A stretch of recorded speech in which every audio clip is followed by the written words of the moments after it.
2022 서울국제도서전에 오신 여러분 만나서 반갑습니다. 저는 오늘 사회를 맡게 된 과학 커뮤니케이터 김태훈이라고 합니다. 네, 반갑습니다. 이르게 찾아온 더위 때문에 부쩍 기후위기 생각이 많이 나는 요즘입니다. 그래서일까요? 더 이상 기후변화를 두고만 볼 수 없다는 인식 변화가 이루어지면서 개인이 실천할 수 있는 플로깅, 제로 웨이스트, 재활용 등의 활동을 손쉽게 접하고 있는데요. 그럼에도 문득 이런 생각을 하게 됩니다. 과연 나의 변화가 지구를 식힐 수 있을까 하는 생각입니다. 오늘 이 자리에서는 큰 변화가 개인의 작은 움직임으로부터 시작됨을 알려주는 우리 주변의 활동을 소개하고자 하는데요. 의문이 확신으로 변할 수 있는 작은 반걸음이 될 수 있기를 바랍니다. 오늘의 연사분들을 소개하겠습니다. 큰 박수로 환영해 주십시오. 네, 서울대학교 지리학과 박정재 교수님입니다. 네, 감사합니다. 휴대용 수력 발전기로 사회적 가치를 창출하는 이노마드 박혜린 대표님입니다. 네, 태양 에너지로 아이들을 학교에 보내는 요크 장성은 대표님입니다. 네, 반갑습니다. 네네. 엄청 뜨겁게 박수 쳐주시고 저 이렇게 사람이 이 정도로 많은 줄 몰랐는데 좀 덥습니다. 열기 때문에. 네, 2022 서울국제도서전 첫날을 함께하게 되셨는데 요즘 어떻게 지내셨나요? 한 분씩 근황 짧게 부탁드리겠습니다. 박정재 교수님부터 어떻게 지내고 계신가요? 저는 최근에 책을 출간을 해서 사실은 강연이 익숙한 사람은 아닌데 물론 학교에 있습니다만은 강연 요청이 많이 들어와서 강연 때문에 바쁘게 살고 있습니다. 네. 네, 상당히 좋은 일인 거죠, 교수님. 네네. 좋기도 하고 나쁘기도 하고 너무 바빠져가지고. 네. 네네네. 네, 그리고 네, 대표 네, 박혜린 아마 대표님. 여기 네. 계신 분들 다 비슷할 것 같은데 재작년부터 이 기후 변화 관심이 높아지고 이 시장이 바뀌는 게 느껴지는 것 같아요. 네네. 그래서 요즘 여러 곳 다니면서 바쁘게 지내고 있습니다. 다들 좋은 일이 많으신 것 같습니다. 네, 장성은 대표님. 네, 저희는 아프리카에서 활동을 하고 있는데요. 코로나 상황에서도 사실 아프리카를 굉장히 자주 왔다 갔다 했었어요. 그리고 또 다음 주면 다시 또 아프리카를 갈 예정이라서요. 네, 바쁘게 지내고 있습니다. 그런 일정에서도 오늘 시간을 내주셔서 이렇게 참석을 해주신 점 제가 영광이라서 네, 감사하다는 말씀드리겠습니다. 네, 세 분 답변 감사드리고요. 이제 본격적으로 시작을 해볼 텐데요. 먼저 새 연사분들이 준비하신 이야기를 각각 들어보고 이어지는 공통 질문으로 함께 생각을 정리해 보도록 하겠습니다. 미래 위기 상황에 현명하게 대처하기 위해서는 과거를 끊임없이 돌아보는 여유도 필요할 텐데요. 기후변화가 과거에 한반도 사회에 미친 영향을 중심으로 현재의 기후 위기를 극복하고 미래의 지구의 지속 가능성을 높일 수 있는 지점에 대해서 첫 번째 연사이신 박정재 교수님의 이야기를 먼저 청해 보겠습니다. 박수 부탁드립니다. 저는 사실은 과거 기후 변화를 연구하는 학자입니다. 그래서 그 과거에 대한 얘기는 잘 할 수 있는데 사실은 제가 항상 강연을 다니면서 느끼는 거는 과거 얘기를 실컷 하고 나면 질문을 항상 미래가 그래서 어떻게 되겠느냐 뭐 이런 걸 물어봐요. 그래서 난감할 때가 많았는데 오늘 이 세션의 주제 자체를 고려했을 때 제가 과거 얘기만 하면 안 될 것 같아서 제목을 이렇게 과거와 미래의 기후위기 이렇게 잡아봤습니다. 그래서 오늘 준비한 내용을 설명을 드리면 제 학문적인 배경부터 약간 설명을 드리면 뒤에 사진에 제 학생들이 그 제주도에 오름에 동수학이라는 오름이 있는데 거기에 퇴적층을 뽑아내고 있는 그런 장면인데요. 퇴적층을 뽑아내면은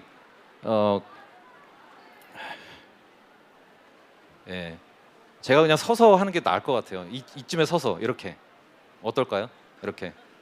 제 재량이 허용이 된다면 저는 괜찮습니다. 네.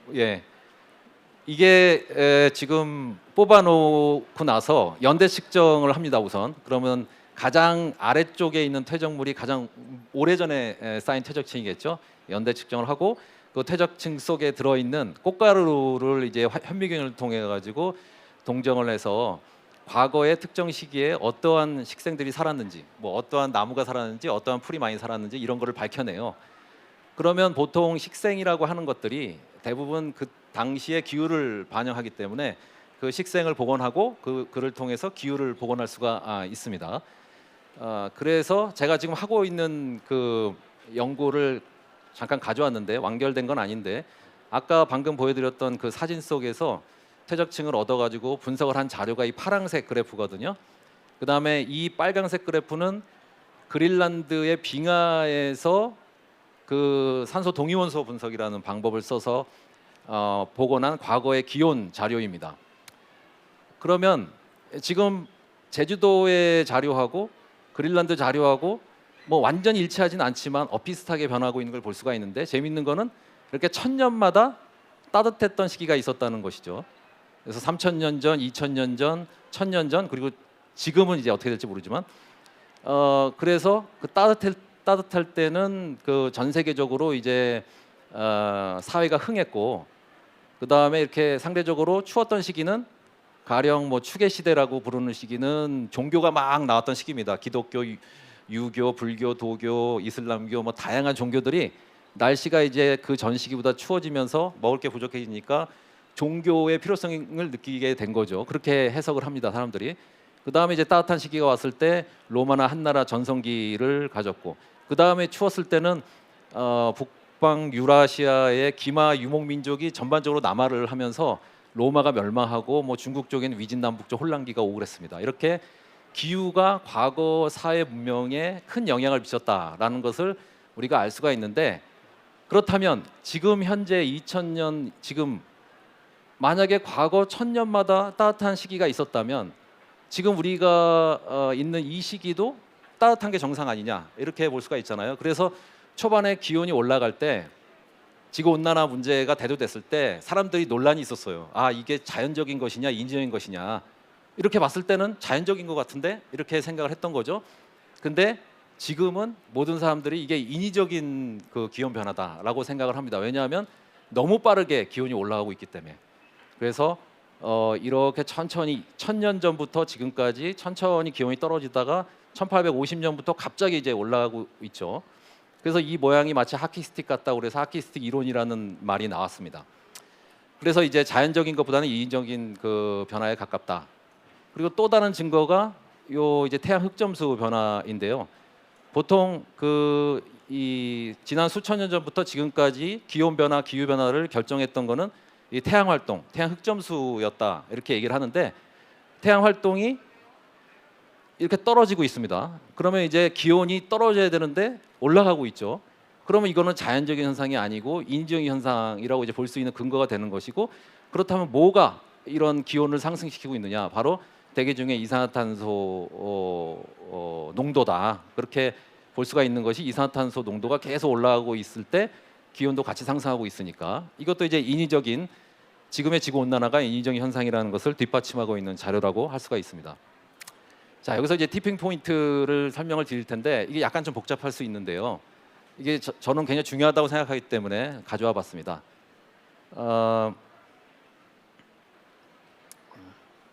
여기 보시면은 지금 우리가 살고 있는 이 홀로세 이게 이제 일종의 간빙기 좀 따뜻했던 시기고 그 전에 추웠던 빙기가 있었습니다.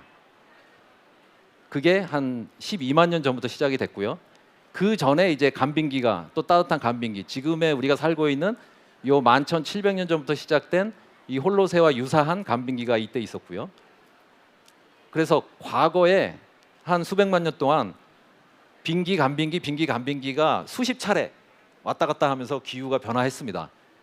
그래서 마지막 간빙기, 그 다음에 마지막 빙기, 그 다음에 우리가 살고 있는 이 현재의 간빙기.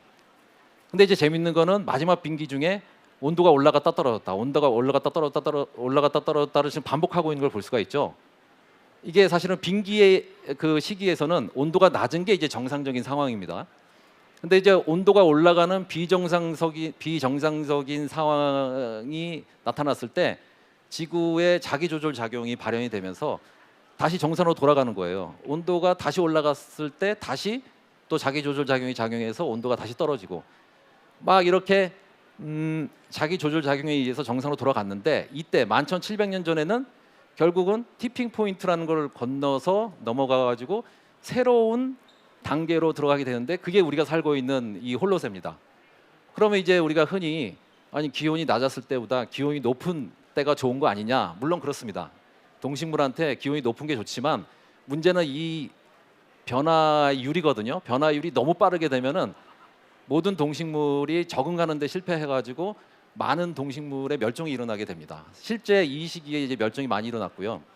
이 티핑 포인트 그림을 보시면은 여기서 이제 올라갔다 내려갔다 올라갔다 내려갔다를 반복했다고 했는데 지금 이 그림에서 여기서 이렇게 왔다 갔다 한 거죠. 왔다 갔다 하다가 11,700년 전쯤에 이제 티핑 포인트를 건너간 겁니다. 그래서 새로운 스테이지, 새로운 단계의 간빙기로 들어간 거죠.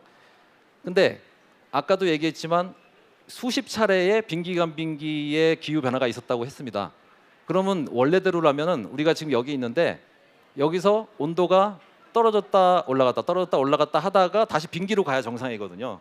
지금까지 수백 년 동안의 그런 경험으로 봤을 때. 근데 지금 우리는 반대 방향으로 가고 있는 거죠.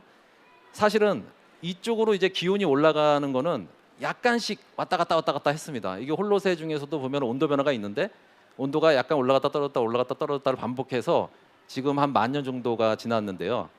온도가 이렇게 조금씩 움직였는데 이게 정상인데 지금 우리가 억지로 지구를 티핑 포인트에 가깝게 밀어붙이고 있는 겁니다. 이산탄소를 자꾸 배출을 하면서 탄소 연료를 자꾸 써가면서.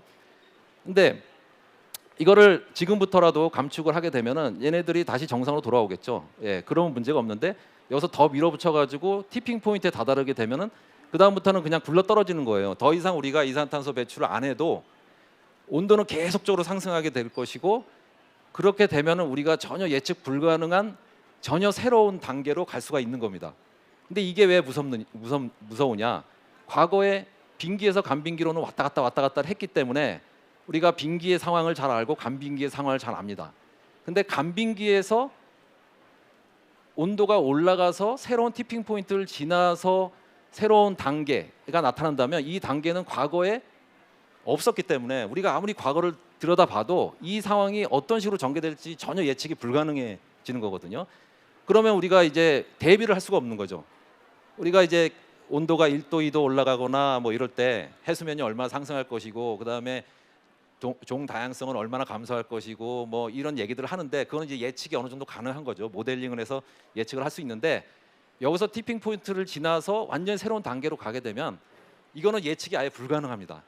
그렇기 때문에 우리가 이 티핑 포인트에 도달하지 않도록 많은 노력을 해야 된다는 거죠. 지금 이산화탄소 배출량이 상당히 늘고 있는데 그걸 막을 수 있는 방법은 재생에너지의 비율을 늘리는 거죠. 예, 그렇게 해야 됩니다. 근데 이제 우리나라 상황이 그렇게 좋은 것 같지는 않습니다. 이 그 온실기체 누적 배출량인데요. 이 1750년 이후로 보시면은 우리나라 누적 배출량이 온실기체 누적 배출량이 기여도가 한 0.9%예요. 전 세계 온실기체 배출량의 기여를 이제 0.9% 정도만 했다는 거니까 사실은 조금 적긴 합니다. 우리나라 산업화 시작 시기가 늦었기 때문에. 그런데 문제는 그 누적 배출량이 계속 늘고 있다는 게 이게 이제 걱정스러운 점이죠. 사실 이렇게 늘고 있는 나라는 저 위쪽에 중국 정도밖에 없고 나머지는 다 기여도가 이제 감소하고 있습니다. 그래서 우리가 이 온실기체 누적 배출량에 대해서 신경을 써야 되는데 신경을 안 쓰고 있다라는 것을 이제 이 그래프를 통해서 알 수가 있고요. 그 다음에 우리나라 1인당 소비에 따른 이산화탄소 배출량 또한 이 빨간색으로 표시되어 있는 부분이 우리나라인데요. 보면은 다른 나라들은 다 이렇게 떨어지고 있는데 1인당 소비에 따른 이산화탄소 배출량이 우리나라만 이렇게 올라가고 있는 것을 볼 수가 있고 우리나라 말고 이 사우디도 이제 올라가고 있지만 사우디는 뭐 산유국이니까 그리고 선진국이라고 볼 수도 없으니까요. 근데 우리나라는 이제 선진국의 반열에 들어가려고 하는데도 불구하고 이렇게 다른 나라들하고 달리 1인당 소비에 따른 이산화탄소 배출량이 계속적으로 증가하고 있고 전체적으로 봤을 때 다른 나라들하고 비교해 봤을 때 우리나라 1인당 소비에 따른 이산화탄소 배출량이 전 세계 5등입니다. 5등. 예. 그 우리 위에 있는 나라가 이제 사우디, 미국, 캐나다, 호주 이 정도밖에 없어요. 나머지 나라들은 다 우리나라보다 1인당 소비에 따른 이산화탄소 배출량이 적습니다. 그만큼 우리가 굉장히 소비를 많이 하고 있다라는 것을 이 그래프를 통해서 알 수가 있고요.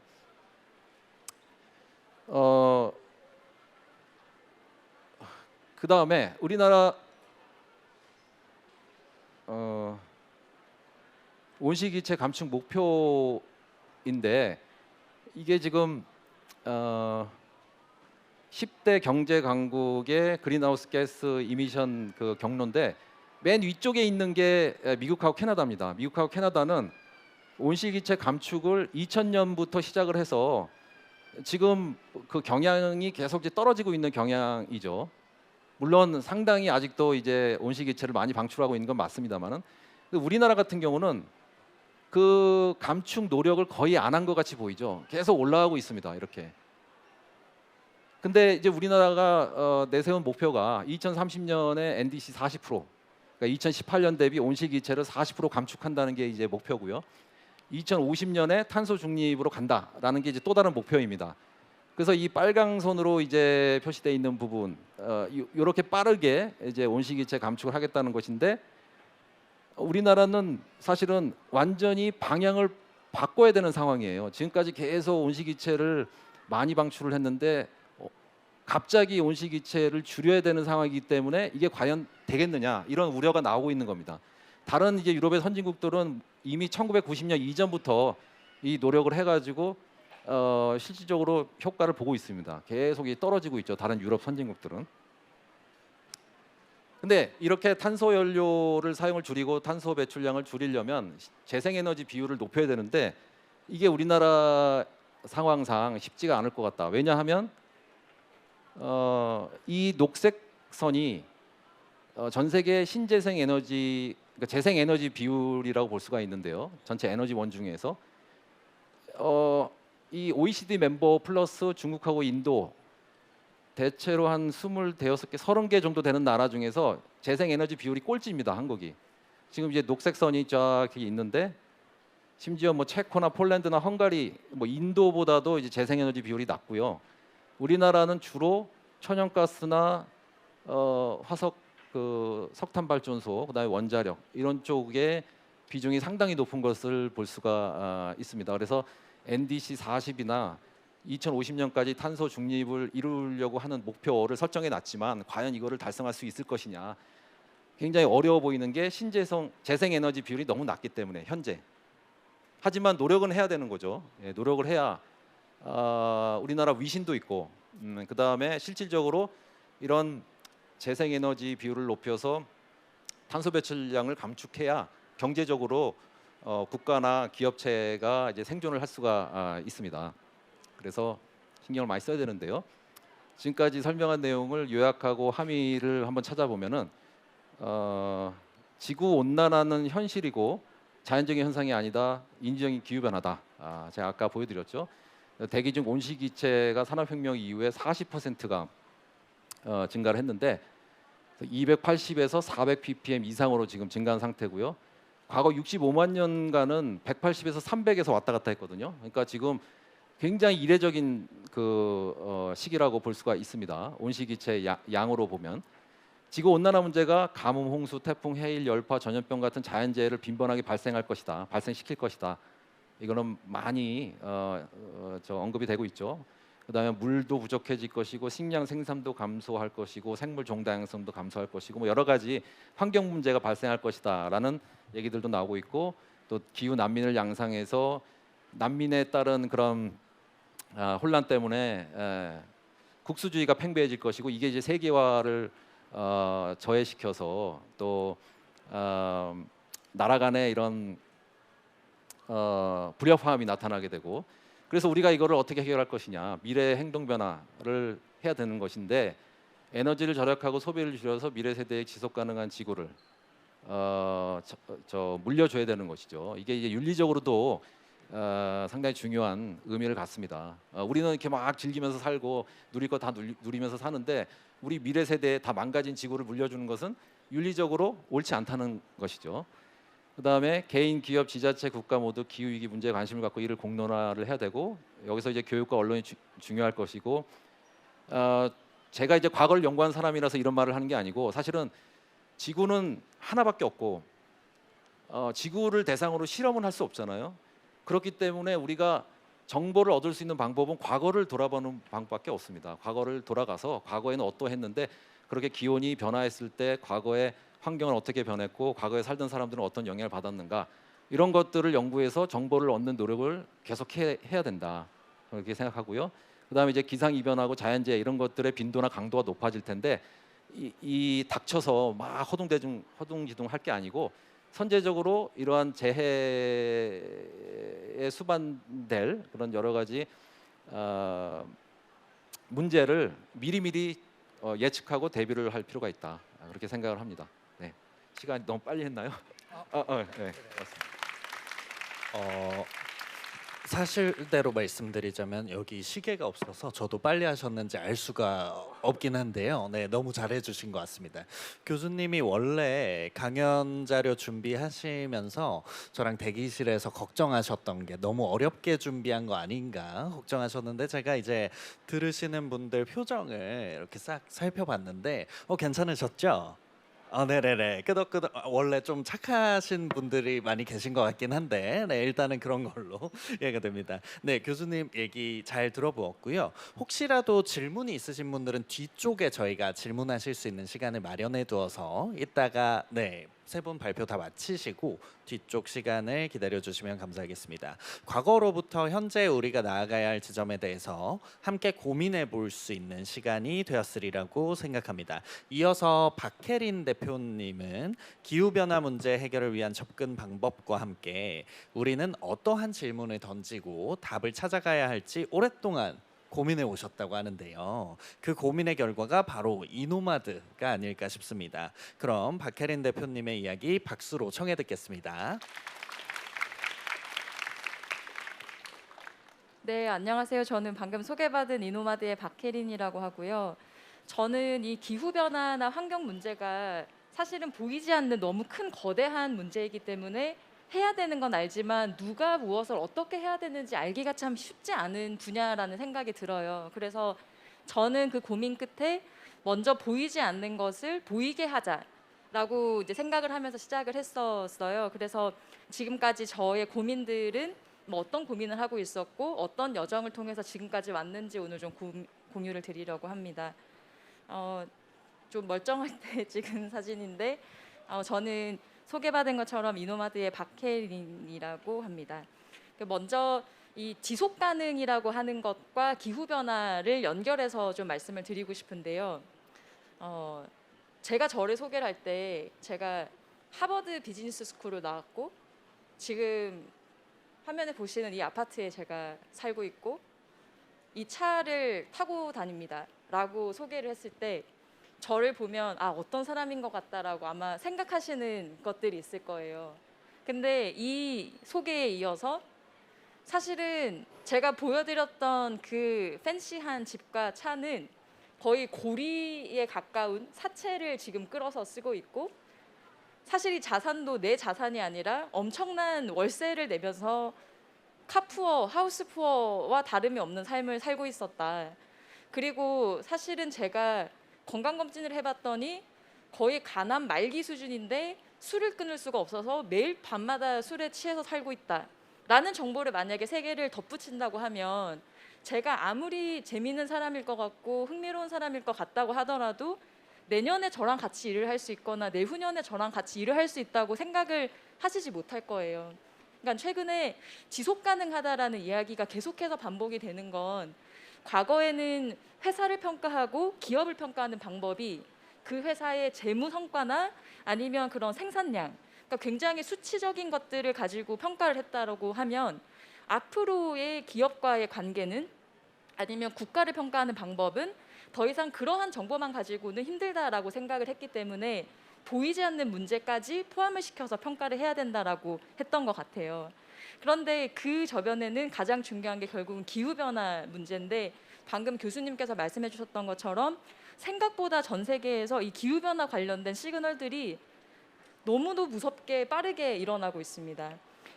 혹시 COP26이라는 행사를 들어보셨는지 모르겠어요. 작년 11월에 글래스고에서 전 세계의 기후변화 대한 그 정상들이 모여서 논의를 하는 회의가 국제 회의가 있었는데 저도 이제 거기 같이 참석을 했어요. 근데 보통은 그런 행사가 있으면 뭐 장관님, 차관님, 뭐 외교부, 뭐 이런 정치인들 아니면 이런 국가 정부에서 주로 참여를 하시는데 되게 특이하게도 이 스코틀랜드의 스카이섬이라고 하는 섬에 리조트를 운영하시는 대표님이 오신 거예요. 그래서 아니 왜 이런 행사에 대표님이 오셨어요라고 여쭤보니까 제가 이 스카이섬에서 리조트를 운영을 하고 있는데 원래는 이 섬이 겨울이 되면 이렇게 눈이 와서 스키를 타러 오시는 분들이 많대요. 근데 최근 3년 동안 눈이 안 와서 더 이상은 스키를 운영할 수가 없고 내가 산악 자전거나 ATV로 업종을 지금 바꿔야 되는 상황이 됐다. 근데 정부는 이렇게 빠르게 기후가 바뀌는 걸 모르고 자꾸 5년 뒤, 10년 뒤 이야기를 하고 있으면 당장 나는 내년에 사업을 못 할 수도 있기 때문에 목소리를 내고 싶어서 맞다라고 하시더라고요. 근데 이게 여기서만 일어나는 문제가 아니에요. 그 캘리포니아의 샌프란시스코의 조금 북부에 위치하고 있는 지역이 사실은 뭐 8년 전, 10년 전만 하더라도 호숫가에 있는 굉장히 럭셔리한 리조트가 있던 곳이에요. 근데 최근 몇 년 사이에 우리가 잘 알고 있는 그런 가뭄이 장기화되다 보니까 그냥 저수지가 고갈이 돼서 그냥 지역 전체가 셧다운이 된 거죠. 그리고 최근에 뭐 울진 사태도 마찬가지고 전 세계적으로 대형 산불이 일어나는데 이것도 결국은 기후 변화 문제라는 걸 잘 아실 거예요. 왜냐하면 우리가 예상하는 강우량이라는 게 있는데 비가 와야 되는 시점에 비가 오지 않다 보니까 산에 있는 나무들이 그냥 마른 장작 같은 상태가 되어 있는 거죠. 그래서 작은 불씨도 저항을 하지 못하고 이렇게 크게 불이 퍼져나가는 것들이 결국은 기후 변화와 관련이 되어 있는 문제고요. 뭐 농업, 식품 이 분야는 뭐 너무나도 영향을 직접적으로 받을 수밖에 없는데 혹시 와인 좋아하시는 분 있으세요? 와인 좋아하시는 분 있으시면 이거 좀 굉장히 중요하게 보셔야 돼요. 이게 프랑스에 있는 와이너리인데 왜 농부님이 이렇게 작년 4월에 포도밭 가운데 불을 지피고 계셨을까요? 이 사진 끝에 보면 되게 멀리까지 불이 지펴져 있는 게 보이시죠? 한 번도 그런 일이 없었는데 작년 4월에 냉해가 덮쳐가지고 와이너리의 포도송이 80%가 이렇게 얼어버렸대요. 그러면 농부님들이 다 불을 피워가지고 얼은 포도송이들 녹이고 계신 거예요. 근데 그 포도가 과연 예전에 우리가 먹었던 그런 포도 맛이 날까요? 근데 이게 프랑스에서만 일어난 게 아니라 캘리포니아, 이탈리아 동시다발적으로 일어나고 있는 거예요. 이게 그 유럽이나 미국 문제뿐만이 아니에요. 한국에서도 그 경남의 하동이라는 마을을 가면 제첩이 굉장히 유명한데 제첩은 이 섬진강이라고 하는 민물에서 잡을 수가 있어요. 그런데 최근에 그 섬진강은 남해라고 하는 바다하고 맞닿아져 있는데 실제로 해수면이 상승하면서 바닷물이 강으로 역류를 하기 시작한 거예요. 그래서 예전에는 제첩을 잡을 수 있었던 지역에 바닷물이 올라와서 더 이상은 잡을 수가 없대요. 그러니까 우리가 예전에는 북극곰의 문제, 뭐 어떤 지역의 문제라고 생각했던 게 이제는 내가 마시는 와인에 영향을 미치고 우리 한국에 있는 지역에까지도 영향을 미칠 정도로 굉장히 빨라지고 있는 거예요. 그래서 지금 이 사진을 보시면 빨간색은 평년 기온 대비 이상하게 높아진 곳, 파란색은 평년 대비 정말 지역에 영향을 미칠 만큼 기온이 낮아지는 이상 기온을 보이고 있는 곳들을 표시하는 거예요. 그러니까 우리가 봤던 가뭄이 생겨서 도시가 폐쇄가 되고 업종을 바꿔야 되는 정도의 심각한 일들이 이렇게 전 세계 동시다발적으로 일어나고 있는 거죠. 그러다 보니까 앞으로는 우리가 생각할 수 있는 모든 경제적인 리스크가 결국은 기후 리스크에서 올 거다라고 얘기를 하면서 현재 우리가 이야기하는 온실가스 주요 원인이 되는 탄소 배출을 줄여야 된다라는 이야기가 작년부터 본격적으로 나오게 됐습니다. 저가 하고 있는 이노마드라고 하는 회사는 사실 이 탄소 배출에 가장 큰 영향을 미치고 있는 게 에너지예요. 특히 한국 같은 경우는 86% 정도가 에너지 사용에 따른 탄소 배출인데 저는 그럼 어떻게 하면 이 문제를 실제로 좀 해결을 할 수 있을까라는 고민을 계속 해왔었고 그 결과로 저는 개인이 필요한 전기를 직접 만들어서 사용할 수 있게 하자라고 생각을 하면서 지금 화면에 보시는 그런 휴대할 수 있는 수력 발전기를 만들었습니다. 처음에 저희가 이 제품을 출시했을 때 아니 보조 배터리도 있고 뭐 굳이 이렇게 발전기를 들고 다닐 필요가 있을까요?라는 이야기를 많이 하셨어요. 그런데 최근에 우리 시장이 바뀌는 걸 보면 초연결 사회라고 하죠. 예전에는 사용하지 않았지만 점점 더 많은 사람들이 모바일 기기를 들고 다니고 랩탑을 들고 다니고 PC를 들고 다니고 하다 보니까 저보다 다들 나이가 어리셔서 기억을 못할 수도 있겠지만 예전에는 전자기기를 들고 다니지 않았어요. 집이나 학교 특정한 곳에서만 사용을 했기 때문에 개인이 전기를 필요로 한 적은 없었거든요. 집이 전기를 필요로 하고 사무실이 전기가 필요했지 개인이 전기를 필요로 하진 않았었는데 점점 기기가 개인화되다 보니까 개인화된 전력이 필요한 거예요. 근데 이게 다문 한국의 문제가 아니라 이런 아프리카나 개발도상국과 같은 지역에서도 이 스마트폰 보급이 어떤 인프라를 대체를 하면서 빠르게 증가를 하고 있는데 여전히 이 에너지를 공급하지 못하는 문제에 맞닿아져 있는 거죠. 그런데 저는 여기서 과거와 같은 생각을 할 필요는 없다고 생각해요.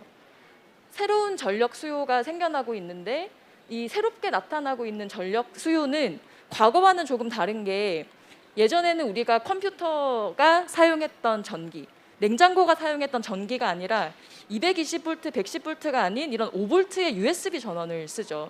그러니까 훨씬 더 작은 전기로 할 수 있는 것들이 많아지다 보니까 전기를 공급하는 일도 예전처럼 큰 발전기가 아니라도 가능한 거예요. 그래서 어떻게 하면은 이런 문제를 좀 새롭게 가치로 만들 수 있을까라는 고민을 미국에서는 이제 굉장히 많은 회사들이 시작을 했었고 왼쪽에서부터 들고 다니면서 사용할 수 있는 휴대용 태양광 발전기 아니면 나뭇가지 같은 이제 그런 바이오매스를 태워서 발전할 수 있는 휴대용 바이오매스 발전기 또 마지막에 보시는 거는 이 열변한 패드가 이 버너 밑에 있어가지고 요리를 할 때마다 발생하는 열을 전기 에너지로 바꾸는 개인이 언제든지 원하면 에너지를 만들어서 쓸 수 있는 그런 제품들이 굉장히 빠르게 시장에 자리 잡고 있었습니다.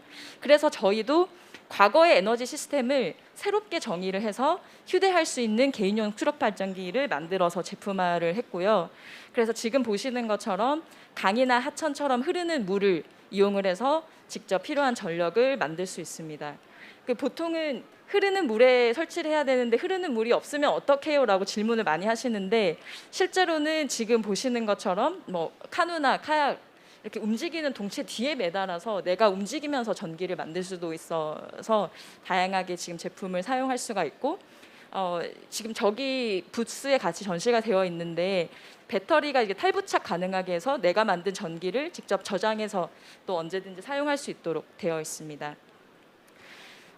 저희가 이 제품을 출시를 하고 정말 아마존에 과학 탐사를 하시거나 아니면 북극에 탐사를 하시거나 뭐 태평양으로 나가서 그런 산호 군락을 연구하시는 연구팀이나 이제 이런 분들께 우리 제품을 스폰서를 해가지고 직접 사용하시게 하고 이제 피드백을 받으면서 이제 좀 시장에 알려지기 시작을 했었고요. 최근에는 이런 아웃도어 트레이드 쇼나 아니면 파타고니아 같은 브랜드와 같이 좀 시장에 알리고 있습니다. 제일 여기서 좀 중요하게 오늘 공유드리고 싶은 말씀은 이 발전기를 그냥 충전기라고 생각하시면 별로 가치가 없는 것 같아요. 근데 얘가 전기를 생산할 수 있는 발전기라고 생각하면 사실 그 이후에 할 수 있는 게 되게 많은데 예를 들면 우리 제품을 사용하시는 고객분들의 많은 분들이 5와트라고 하는 전력의 개념이 생기셨대요. 그러니까 캠핑 갔을 때 재밌어서 이거를 가지고 전기를 만들어 봤더니 5와트의 전기를 만드는 데는 어느 정도의 시간과 에너지가 생기는구나, 필요하구나. 그러면 집으로 돌아왔을 때 내 노트북이 소비 전력이 80와트네? 우리 집 에어컨이 1000와트네? 사실 지금 우리가 다 전기를 쓰지만 내가 전기를 얼마나 쓰는지 아는 사람 없잖아요. 내 통화량이나 메일이나 은행 잔고는 매일매일 확인하지만 내가 전기를 사실 얼마나 쓰는지는 관심이 없는데 내가 전기를 만드는 경험을 하고 나서는 전기를 얘네들이 얼마나 쓰는지를 이제 보기 시작하신 거예요. 그러면서 저희들한테 이거를 우리 아들이나 딸에게도 교육을 했으면 좋겠다라고 하셔가지고 저희가 이거를 좀 연계해서 아예 과학 교육, 에너지에 대한 이해를 할 수 있는 교육까지 같이 제공을 하고 있는데 아이들이 진짜 반응이 너무 좋아요. 보통 저희가 이렇게 수업을 하면 한 3시간 정도를 하는데 3시간 동안 진짜 눈이 반짝반짝하고 저희가 더 이제 거기 에너지를 받을 정도로 굉장히 좋은 시간들을 보내는데 이 친구들하고 이제 에너지 교육을 하다 보면 결국은 기후변화 문제를 해결하기 위해서 가장 우리가 중요하게 생각해야 되는 게 이 문제를 나와 어떻게 관계성을 만들어서 개인화를 할 수 있을 것인가. 그게 가장 큰 포인트인 것 같아요.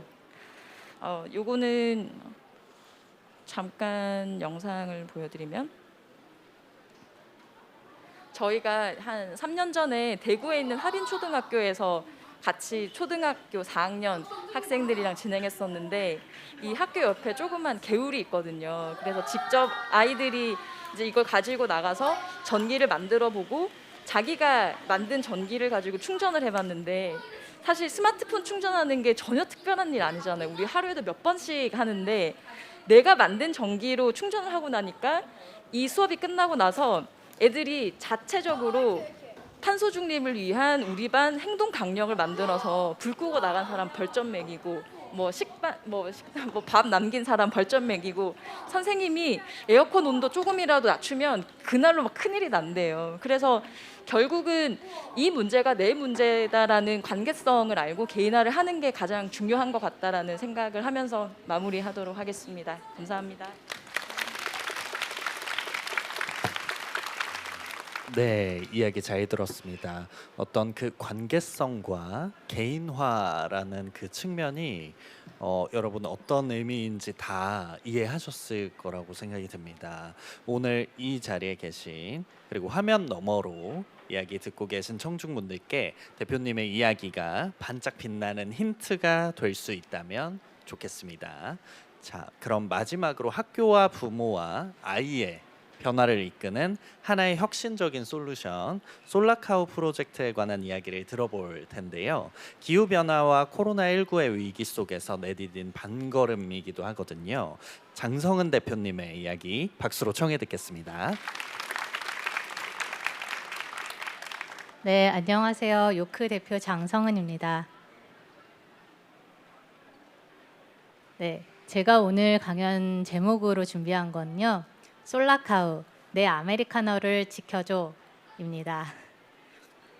솔라카우가 뭔지, 왜 이 아프리카 애들이 이러고 있는지 뭐지? 라고 생각하실 수 있을 것 같은데요.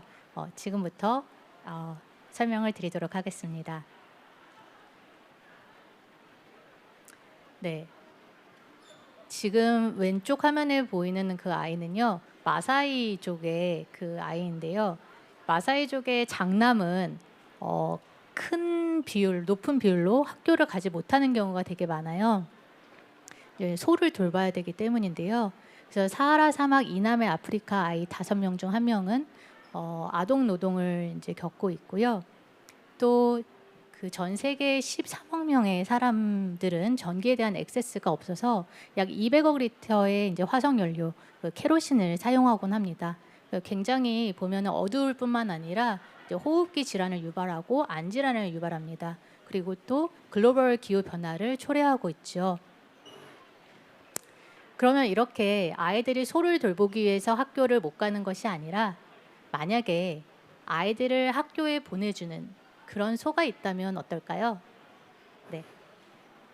동영상을 통해서 요크의 솔라카우 활동을 보도록 하시겠습니다. 동영상 플레이 좀 부탁드리겠습니다. 소리가 안 나오는 것 같은데. 나와요? What if I tell you there's a magical way to bring my friends to school? Let me show you how Solar Cow works. Walkerlos, Walkerlos, Walkerlos, Walkerlos. Go to school. Ta-da! The secret to this magic is with the solar milk batteries, my friends go to school where the solar cow waits for them. They plug their batteries into the solar cow. While they wait for the solar cow to charge the batteries, they can take classes and also have fun with their friends. After school, they can go home with fully charged batteries to power lights and cell phones. Thanks to Solar Cow, the house is now bright at night. Also, they no longer need to go to charging shops far from home. The solar milk batteries provide incentive for parents to send their kids to school, so my friends and their parents can all be happy. There is something else that is special about Solar Cow. Solar Cow connects people. The solar milk batteries have their own individual ID codes, which are recorded whenever the children use the batteries. This digitizes attendance, allowing supporters to see the real impact they are making.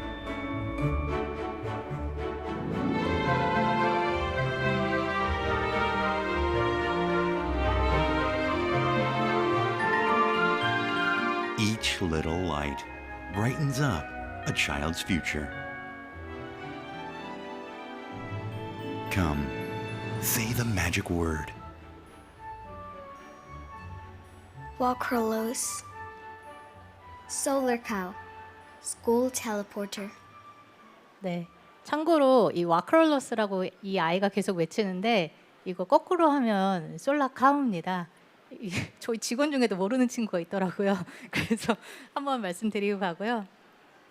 네, 그래서 이렇게 이 솔라카우를 통해서 부모님들은 이제 그 아이를 학교에 보낼 수 있는 그런 좀 동기부여가 될 수 있고요. 인센티브를 받을 수 있고, 그래서 이렇게 부모님 핸드폰을 충전한다든지 그 케로신 대신에 이제 이런 태양광 에너지를 이용한 그 불을 사용할 수 있게 됩니다. 많은 분들이 그렇게 아프리카에서 전기가 어떤 가치를 가지죠? 라고 물어보는 경우가 되게 많아요. 근데 케냐 같은 경우에는 핸드폰 보급률이 90%고요. 대단하죠? 그리고 이 에너지를 사용하는데 각 가정에서 굉장히 많은 비용을 지출하기 때문에 아이들을 뭐 집안일을 시키는 대신에 소를 치게 하는 대신에 학교를 가라 이렇게 보낼 수 있게 하는 그런 어떻게 보면 구조를 만들었다라고 생각을 해요. 또 굉장히 독특한 점은요. 그럼 이만큼을 얼마만큼 그 에너지를 그 케로신 화석 연료 대신에 전기 에너지로 바꾼 것일까라는 부분들을 저희가 트래킹할 수 있는 부분이 되게 독특한 부분인데요. 그 각각의 배터리에 우유병 모양의 배터리에 ID 코드가 있습니다. 그래서 아이가 학교에 와서 딱 충전을 하면 그게 기록이 돼요. 그렇기 때문에 얼마만큼 아이가 학교를 왔는지 그리고 얼마만큼 그 에너지를 사용했는지에 대한 데이터로 이제 기록이 될 수 있고 이것이 어떻게 보면은 탄소 감축량을 측정할 수 있는 지표가 될 수 있는 부분입니다. 그래서 저희가 이 솔라카우를 설치를 했었을 때 저희가 이제 의도했었던 아이들의 출결률을 향상하는 것 외에도 케로신과 같은 화석연료의 사용이 감소됐고요. 또 하나 저희가 이제 인터뷰를 통해서 알게 됐던 그 부분은 아이들의 자존감이 굉장히 향상됐다라는 부분입니다. 그도 그럴 것이 매일 굉장히 가정에 유용한 에너지를 전달해주는 굉장히 중요한 사람이 가정이 돼버린 거예요. 그래서 이런 부분들을 발견하고 굉장히 이제 좀 기뻤고요. 그 전년도와 비교해서 출결률이 굉장히 많이 향상된 부분들을 보실 수 있습니다. 우리가 개도국의 태양광 설치된 거 굉장히 많이 보셨을 거예요. 솔라카우 이전에도 태양광 발전은 있었고 배터리도 있었죠. 그런데 저희가 이제 타임 매거진에서 가장 혁신적인 그 프로젝트 100선에 한국 중소기업으로는 최초로 선정이 됐고요. 뭐 구글 데모데이나 월스트리트 저널이나 로이터 통신 같은 글로벌 미디어에서 이제 소개가 되고 CES 같은 세계 최대 테크쇼에서 또 혁신상을 수상하고 이러한 부분들은 저희가 이 에너지를 조금 더 다른 방식으로 활용하는 그런 부분이기 때문이지 않을까 생각을 합니다.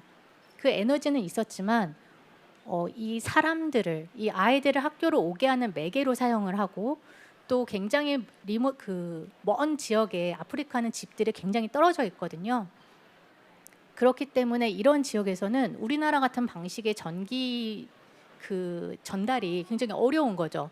왜냐면 몇 킬로 떨어져서 집 하나씩 있으니까 이거를 인프라를 깔기가 굉장히 어려운데 이거를 아이들을 통해서 굉장히 저렴하게 각 가정에 전기를 보급하는 이러한 방식 때문에 저희의 이런 그 새로운 방식들이 좋은 반응을 얻고 있다라고 생각을 합니다. 네, 그래서 이거는 작년에 있었던 국가 정상회의인 P4G에서 요크 솔라카우 프로젝트가 선정이 되었고 이런 부분들을 이제 발표를 했는데요. 어떻게 혁신적인 그런 그 솔루션들이 더 나은 지구를 만들 수 있게 할 수 있을까에 대한 부분이었습니다. 그리고 저희는 지금 이제 그 각 기업들이나 이제 NGO라든지 국제기구 이런 부분들하고도 함께 하지만 시민들과 함께하는 것에 굉장히 큰 의의를 두고 있습니다. 그래서 미국의 크라우드 펀딩 플랫폼인 킥스타터에서 이 솔라카우에 함께 참여할 수 있는 부분들에 대한 펀딩을 진행을 했고요. 또 한국에서는 와디즈도 이제 진행을 한 바가 있습니다. 그래서 저희가 지금 진출해 있는 국가는 케냐, 그다음에 탄자니아, 그다음에 DR 콩고, 그다음에 앞으로는 이제 에티오피아 또 진출을 준비하고 있는데요. 이 국가들 여러분 좀 아프리카 국가들 잘 모르시잖아요. 근데 이 국가들 좀 많이 들어본 것 같지 않아요? 어디서 들어본 것 같죠? 커피 좋아하시는 분들은 금방 아셨을 거예요. 에티오피아, 뭐 케냐 커피 굉장히 유명한 거잖아요. 그래서 저희가 이번에 에티오피아에 그 솔라카우를 이제 설치하는 부분들을 지금 준비 중인데요. 저희가 고민해서 하고 있는 지점은 어떤 거였냐면 아이들을 학교에 오게 하고 또 각 가정에 전기를 보급하는 것에서 더 나아가서 우리가 이 에너지로 할 수 있는 일이 뭘까를 굉장히 많이 고민을 했고요. 이랬었을 때 여러분 요즘에 커피 가격 올라가고 있는 거 아시죠? 고개를 되게 많이 끄덕여 주시고 계시는데요. 되게 격하게 끄덕여 주고 계시는데요. 이게 글로벌 기후 변화랑도 굉장히 밀접한 관계가 있죠. 지금 최대 커피 그 수출 국가인 브라질에서 50% 정도 생산이 글로벌 기후 변화로 인해서 급감하면서 가격이 이제 폭등을 하게 되는 거거든요. 이제 이런 글로벌 기후 변화가 어떻게 보면 개도국에서 가장 이제 그 농사를 짓거나 이런 사람들한테 큰 직접적인 피해로 돌아간다는 부분들을 많이 보게 됐고요. 커피 농가는 또 예외는 아니어서 이렇게 가물고 있는 곳들 이런 데에서 솔라카우의 에너지로 물을 공급한다든지 이런 부분들로 저희가 확장을 하는 것을 또 준비를 하고 있습니다. 그래서 저희가 이제 알로요크라는 이제 커피 브랜드를 런칭을 하고 있고요. 저희는 아무래도 저희가 아프리카를 코로나 시국에도 한 3-4번을 왔다 갔다 할 정도로 굉장히 아프리카에 이제 기반을 갖고 있기 때문에 정말 맛있는 커피를 굉장히 좋은 에 대한 좋은 액세스를 가지고 있기 때문에 여러분들이 생각했었을 때 맛있는 커피, 알로요크 커피로 기억될 수 있게끔 하는 부분들을 저희가 목표로 하고 있는데 이 알로요크 커피 같은 경우에는 그 맛뿐만 아니라 저기 전시회장 가시면 세 종류의 커피가 준비되어 있는데 잠깐 광고를 하자면 저희 SNS 응원해 주시면 저희가 또 맛볼 수 있게끔 또 좀 준비를 해놨습니다. 이제 이런 저 왼쪽을 보시면은 물이 없었었을 때의 커피 나무예요. 가서 보면 정말 앙상해요. 여기서 나오는 커피는 나는 먹고 싶지가 않다 이런 생각이 들 정도로 되게 앙상한데 보시면 이제 물을 줬었을 때 정말 건강하게 자라는 부분들을 볼 수 있거든요. 그래서 이렇게 저희는 에너지가 어떻게 보면 농업이라든지 현지에서 더 많은 임팩트를 낼 수 있는 부분으로 솔라카우를 발전시켜 나가고 있습니다. 네, 그래서 저희가 기존에는 이제 이런 대기업들이라든지 발전사라든지 이제 국제기구들이 솔라카우를 설치하는 그런 형태였다면 저희가 이 CES에서 이제 그 알로요크 커피를 소개했었을 때 굉장히 많은 분들이 너무 반겨주셨어요. 왜냐하면 나는 솔라카우가 하는 일이 마음에 들고 혁신적인 것 같고 좋은데 내가 이렇게 큰 시스템을 보낼 수는 없는데 라고 안타까워하셨던 분들이 이거 커피 괜찮은데 그냥 마시기만 하면 이 프로젝트에 내가 참여할 수 있구나 라는 부분에서 되게 많은 호응을 해주셨고요. 또 저희한테는 커피가 굉장히 좋은 미디엄이 된다고 생각을 해요. 왜냐하면 아프리카 너무 멀잖아요. 나 가본 적도 없고 되게 아동 노동 나하고는 되게 먼 일처럼 느껴지기가 굉장히 쉽다라고 생각을 했는데 어떻게 그러면 이런 접점을 우리가 만들 수 있을까? 이런 그쪽에서 일어나는 글로벌 기후 변화라든지 이 사람들의 인권이라든지 이런 부분들이 어떻게 관심을 가질 수 있을까를 많이 고민했었는데 사실은 한 번도 만나본 적도 없고 관심도 없는 사람을 사랑하기란 굉장히 어려운 일이잖아요.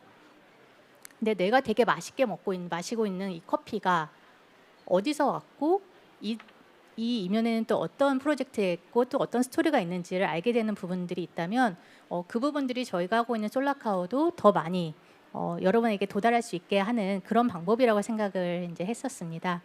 네, 그래서 이렇게 지금 저희가 하고 있는 솔라카오에 대한 활동을 소개를 드렸습니다. 감사합니다. 네, 장소은 대표님의 발표도 많은 분들이 이제 보시면서 그냥 생각만 할 수 있었던 그런 활동을 뭔가 현실적으로 정말 잘 가져오신 느낌을 받지 않으셨을까 싶습니다. 이런 반걸음이 있기에 조금 더 나은 미래가 당도하게 되지 않을까 싶고요. 이렇게 준비해 주신 이야기들 모두 잘 들어보았고 이어서 세 가지 공통 질문을 먼저 연사분들께 드려볼 텐데요. 청중분들께서도 이 세 가지 질문에 대해서 함께 생각해 봐 주시면 감사하겠습니다. 또 연사분들의 답변이 고민하시던 부분에 대해서 힌트가 조금이나마 될 수 있다면 기쁠 것 같습니다. 첫 번째 준비한 공통 질문은요. 기후 위기를 나와 내 주변의 문제로 인식하고 경각심을 갖는 방법에는 무엇이 있을까요? 하는 질문입니다. 혹시 박정재 교수님부터 이 질문에 대한 답을 주실 수 있을까요? 네, 제가 사실은 사전 그 질문을 받아서 고민을 했습니다. 이 답을 어떻게 해야 되나. 그 문제 세 개 중에서 가장 어려운 문제가 저는 이거라고 생각하는데, 사실은 이 지구상의 모든 나라가 서로 연결이 돼 있고 또 우리 국내의 모든 사람들은 또 연결이 돼 있는 거죠. 최근에 이제 강원도에서 큰 산불 피해가 있었는데 지금 그게 이제 지구 온난화 때문에 일어난 일이다 이런 얘기들이 나오고 있습니다. 즉 이제 지구 온난화가 계속 진행이 되면 여름은 더 더워지고 더 비가 많이 오고 겨울은 더 건조해지고 더 추워질 것이다. 그 얘기는 이제 겨울이 더 길어지고 여름이 더 길어지고 봄 가을은 이제 짧아질 것이다라는 게 이제 사람들의 예측이거든요. 학자들의 예측인데. 이번에 강원도에서 산불 피해가 났지만 계속적으로 산불 피해가 아마 강원도에서는 많이 날 겁니다. 앞으로 온도가 이제 지구 온난화에 의해서 계속 올라가고 있기 때문에. 근데 이제 그렇게 산불 피해를 입는 사람들 보면은 그렇게 돈이 많으신 분들이 아니죠. 좀 상대적으로 이제 가난한 분들인데 그런 분들이 겨울에 산불 피해를 입고 또 여름에 오면 홍수 피해, 또 폭염 피해 막 이런 것들을 이제 한꺼번에 받을 텐데. 그렇게 되면은 거기서 이제 회복이 잘 안 되면은 이제 불만이 막 쌓이게 될 겁니다. 그러면 그런 불만들이 막 전염이 돼가지고 사회가 이제 혼란에 빠지게 되고 그분들은 직접적인 영향을 받고 우리 여기 이제 앉아 있는 분들하고 저 포함해가지고 조금 잘 사는 사람들은 그 지구 온난화의 영향을 직접적으로 받지는 않지만 그분들이 받게 돼서 그분들이 이제 불만을 갖게 되면은 전체적으로 사회가 혼란스러워질 수밖에 없죠. 과거의 그 경우를 들여다 보면은 기후가 안 좋아져서 기근이 생기고 기근이 돌면은 먹을 게 부족해지니까 전염병이 이제 돌게 되거든요. 그러면은 사람들이 이제 많이 죽고 이제 불만을 품은 사람들이 이제 밀란을 일으키고 막 그러했습니다. 그래서 밀란이 많이 일어났던 시기에 왕들은 좋은 평가를 받지 못합니다. 그렇죠. 그렇듯이 그 밀란이 이제 일어나서 사회가 이제 많이 혼란스러워지고 전체적으로 정치가 어지러웠기 때문에 이제 후세대로부터 그 시기의 왕들이 이제 평가를 좋게 못 받는 건데 지구 온난화가 이렇게 진행이 돼서 기후 변화가 일어나서 가난한 사람들이 이제 피해를 많이 받게 되고 그런 것들이 사회에 혼란을 불러일으킨다면 결국은 그 여파는 모든 사람들한테 갈 수밖에 없거든요. 그렇기 때문에 이게 남의 일이 아니고 결국은 나의 일이다라고 이제 생각을 하고 지구 온난화를 어떻게든지 막기 위해서 여러 가지 각자 스스로 뭔가 그 지구 온난화의 위험성을 인지를 하고 이걸 어떻게 하면은 우리가 해결해 나갈 수 있을 것인가라는 것을 이제 고민을 하고 공감대가 형성이 되면은 그게 뭐 기업이나 뭐 국가나 지자체나 이렇게 전달이 되면 그거를 통해서 새로운 아이디어나 뭐 여러 가지 제도들이 만들어지고 그럼으로써 지구 온난화를 해결할 수 있는 뭔가 방법이 찾아지지 않을까. 그러니까 이제 남의 일이 아니고 제 일이라는 얘기죠. 예, 네. 그렇게 생각해야 될 것 같습니다. 네, 답변 감사드립니다. 같은 질문에 대해서 박혜린 대표님 혹시 답변 가능하실까요? 제가 여기 한 2시간 정도 전에 와가지고 부스를 이렇게 보는데 혹시 동화책 섹션에 기후변화 환경 문제 되게 많았던 거 혹시 보셨어요? 그 제가 출판사들한테도 여쭤보니까 이 문제에 제일 관심을 많이 가지는 분들이 아이들이랑 엄마래요. 그러니까 제가 실제로 교육을 해봐도 초등학교 고학년 이 친구들이 관심이 제일 많은데 왜 이렇게 관심이 많냐고 물어보니까 자기는 태어나자마자 미세먼지 문제, 뭐 역사적인 폭염, 뭐 한 번도 없었던 뭐 홍수 이런 문제를 계속 경험을 했었고 자기가 죽을 때까지 평생 겪어야 된다고 생각을 하니까 이거는 우리 기성세대가 푸는 문제가 아니라 내가 해야 되겠다 내 문제라고 이미 그 친구들은 생각을 가지고 있더라고요. 그래서 굉장히 적극적이었고 그리고 최근에 제가 이렇게 이야기를 해보면 혼자 살 때는 몰랐다가 아이가 생겨서 부모가 되고 나니까 이제 이 아이들이 자랄 미래를 걱정하시기 시작하면서 굉장히 기후변화에 공격적으로 대응을 하시는 것 같아요. 그래서 아마 우리가 지금 이 질문을 던지는 것도 어떻게 보면 이미 이 질문에 대답을 하지 않아도 될 만큼 좀 문제가 이미 많이 고도화된 상태인 것 같다라는 게 요즘 좀 많이 느껴지는 것 같아요. 네. 아, 네, 답변 감사합니다. 죄송한 면도 있는데 이 질문을 제가 꾸렸기 때문에 저도 연령대가 네, 요즘 이제 학생분들이 심각하게 여기시는 것보다 저뿐만이 아니라 제 친구들의 생각이랑은 또 요즘 네, 분들이 받아들이신 거는 좀 많이 다르지 않나 싶습니다. 네, 좋은 답변 감사드리고요. 같은 질문에 대해서 장성은 대표님 답변 부탁드립니다. 네. 어떻게 이 기후 변화 위기를 나와 내 주변의 문제로 생각할까? 되게 많은 사람들이 공감하는 부분 같아요. 되게 큰 문제잖아요. 그리고 또 박혜린 대표님이 말하신 것처럼 보이지도 않는 문제고 거기서 되게 사람이 조금 이기적으로 생각이 될 수밖에 없는 부분이 많은 것 같아요. 거기서 항상 우리가 조금 어려워지는 부분이 있다라고 생각을 하는데요. 그러니까 어떻게 보면 대의나 보이지 않는 먼 지점에 그런 이익을 위해서 지금 나 당장의 이익을 내가 포기를 해야 되나? 좀 귀찮고 힘든데 이런 좀 계속 유혹이 있을 것 같아요. 그래서 저는 큰 대의 명분이나 이런 것보다 조금 내 중심적으로 오히려 생각하자 이런 말씀을 드리고 싶어요. 여러분 생각해 보시면 각각 좋아하시는 거 있잖아요. 예를 들면 제가 저희 이제 알로요크 커피를 말씀을 드렸는데 커피 좋아하시는 분들은요 요즘에 커피 가격이 올라가는 것도 왜냐면 되게 많이 드시니까 애호가 분들은 그런 것도 걱정인데 기후 변화가 계속되다가는 내가 좋아하는 커피를 이제 더 이상 마시지 못한다라는 그 걱정이 너무너무 심하신 거예요. 안 되겠다.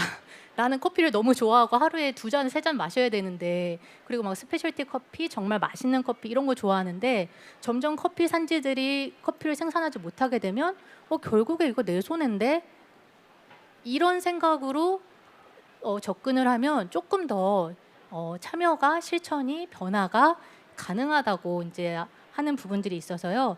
우리 너무 먼 미래 대단한 일을 할 거야 이게 아니라 나를 위해서 내가 이걸 좋아하니까 커피 말고도 또 많은 것들이 있겠죠. 이런 것들을 생각하면서 우리 자신을 위해서 좀 어떤 변화를 일으킬 수 있다고 생각을 합니다. 네, 감사합니다. 요즘 저도 선물 받은 기프티콘으로 카페에 가면 자꾸 추가 금액 내야 돼서 이전보다 부쩍 많이 내게 됐거든요. 네, 그런 걸 생각할 때 더 이상 남의 문제가 아니라는 것을 네, 체감하게 일깨워 주셔서 너무 감사드립니다. 네, 그러면 다음 질문으로 넘어가겠습니다. 두 번째 공통 질문은요. 기후 변화 대응에 있어서 개인의 노력이 필요한 이유는 무엇인가요? 라는 질문입니다. 저희 세션 이름이 나의 변화가 지구를 지킬 수 있을까? 이기 때문에 좀 연결이 많이 되는 것 같은데요. 혹시 이 질문에 대한 답변 역시 박정재 교수님부터 순서를 바꿔볼까요? 아니, 제가 하겠습니다. 괜찮으시- 갑자기 생각난 게 있어서. 네, 감사합니다. 이 질문도 상당히 어려운 질문인데 아까 티핑 포인트 얘기를 잠깐 드렸는데요. 최근에 이제 사회적인 티핑 포인트 뭐 이런 말이 나오고 있습니다. 그게 이제 뭐냐면은 지금 우리가 각 개인이 뭐 소비를 절제하고 에너지 소비를 줄이고 뭐 이런 일들을 했을 때 과연 뭐 얼마나 효과가 있겠느냐. 사실은 좀 지구 온난화는 너무 엄청난 일인 것 같은데 내가 노력한다고 해가지고 그게 지구 온난화 경향이 완화가 되겠느냐? 약간 좀 의구심이 들 수밖에 없는 상황이죠. 하지만 이제 사람들이 이 사람들을 중심으로 해가지고 공감대가 형성이 되면은 이게 전염이 되거든요. 이 지구 온난화가 큰 문제고 이거를 막기 위해서 우리가 어떠한 노력이든지 해야 된다. 뭐 이런 생각들이 이제 전염이 되다가 그게 어느 정도 수준이 되면 티핑 포인트를 넘어갈 수가 있습니다. 그러면 아까 티핑 포인트 넘어가면은 공이 그냥 쫙 굴러간다고 그랬잖아요. 건드리지 않아도. 그게 이제 전염되는 속도가 좋은 뜻으로 전염되는 속도가 굉장히 빨라지면서 아주 많은 사람들이 똑같은 생각을 가질 수도 있다는 거죠. 그러니까 지구 온난화는 큰 문제고 이거는 인위적인 문제고 인위적인 문제이기 때문에 사람들이 노력을 해가지고 이 문제를 충분히 해결할 수 있다. 그런 긍정적인 생각을 동시에 하면서 문제 해결을 위해서 우리가 적극적으로 노력을 해야 된다. 이런 생각을 갖게 될 수도 있지 않을까. 그래서 개인의 그런 노력이 그런 측면에서 필요하다. 이렇게 생각을 하고요. 우리가 최근에 이제 ESG 경영 뭐 이런 말들 많이 하는데 ESG에서 E가 이제 environment에서 ESG 경영에서 가장 많은 부분을 차지하고 있는 게 그 E입니다. E 부문이고 이 부문에서 또 가장 많은 그 포션을 차지하고 있는 게 기후 변화예요. 그러니까 이제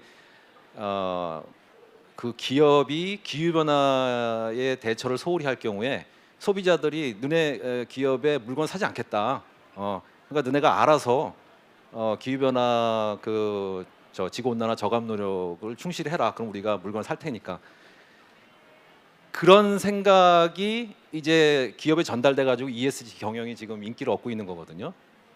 그다음에 또 최근에 이제 대통령 선거하면서 RE100이라는 그런 단어가 많이 나왔는데 그것 또한 뭐 그게 이제 지금은 이제 완전히 뭐 이렇게 활성화된 상태는 아닙니다만은 그것 또한 시민이나 국민이나 이런 개개인의 사람들의 머릿속에서 나온 겁니다. 그다음에 탄소 국경세. 뭐 유럽 EU의 국가들 중심으로 해가지고 이제 기후 변화에 신경 쓰지 않는 기업이나 국가에서 수출하는 그런 물건들에 세금을 더 매기겠다. 그런 제도들이 사실은 어떠한 국가나 기업이나 이렇게 큰 단체에서 탑다운 형태로 뭔가 아이디어가 툭 던져진 게 아니고 사람들이 모여서 아이디어를 짜내고 그것들이 이제 기업에 전달이 돼서 기업에서 그런 정책을 따라가는 그런 지금 상황이거든요. 그러니까 이제 우리 개개인이 머리를 모아서 지구 온난화를 막을 수 있는 지구 온난화의 속도를 늦출 수 있는 여러 아이디어를 짜내고 그게 이제 이 지구 온난화를 막는 일들이 중요하다는 것을 이제 기업이나 지자체나 국가에 자꾸 요청을 하고 요구를 해서 이게 전반적으로 트렌드가 되는 형태로 지속적으로 모든 사람들이 노력을 해야 되지 않나 이렇게 생각을 합니다. 네, 답변 감사합니다. 여러분 오늘 티핑 포인트는 네, 확실히 기억하고 가실 수 있지 않을까 싶습니다. 같은 질문에 대해서 박혜린 대표님 의견 부탁드립니다. 저는 그 개인이 중요한 이유가 크게 두 가지라고 생각하는데 그 방금 교수님께서 말씀해주신 중요한 내용 중에 하나가 아마 이제 브랜드 액티비즘이라고 얘기할 수 있을 것 같아요. 과거에는 공급자가 사실은 정해주는 대로 몇 평짜리 집에 살고 어떤 옷을 입고 그냥 정해진 대로 우리가 살았었는데 이제는 내가 어떤 에너지를 쓰고 싶어, 어떠한 윤리의 제품을 사고 싶어, 어떠한 뭐 소재를 쓰고 싶어. 이제는 수요가 더 힘을 가지게 되는 시장이 만들어지다 보니까 소비자의 선택이 그만큼 시장에 굉장히 강한 영향을 주고 있고 그래서 지금 우리 개인들이 더 나아가야 되는 방향의 올바른 생각을 가지고 그 선택을 하는 게 되게 중요한 시점이라고 생각을 해요. 그리고 두 번째는 제가 되게 중요하게 생각하는 것 중에 하나가 결국은 이 기후변화나 온실가스 배출도 쪼개서 보면 다 개개인의 활동의 총량이거든요.